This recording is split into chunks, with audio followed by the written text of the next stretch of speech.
ailə haqqında da deyirlər. Yo, sən deyir ərinə deyir, o qədər tabe olmaq bu hardan çıxdı falan hakim.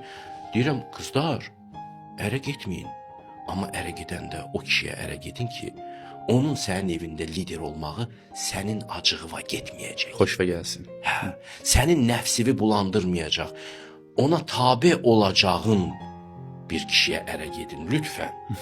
Çünki siz kişiyə tabe olmursunuzsa, siz ona sevgi hiss eləmirsiniz demək. O liderdir, o aslandır.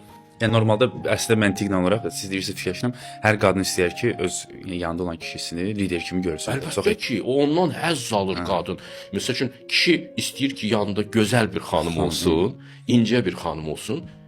Qadın nə istəyir? İstəyir ki, yanında incə bir kişi olsun. Yox, istəyir ki, güclü, qüdrətli, uzaq görən, tədbirli bir kişi olsun, aslan kimi birisi olsun. Onda ona aşiq olur qadın. Kişinin gözəlliyi yoxdur ki.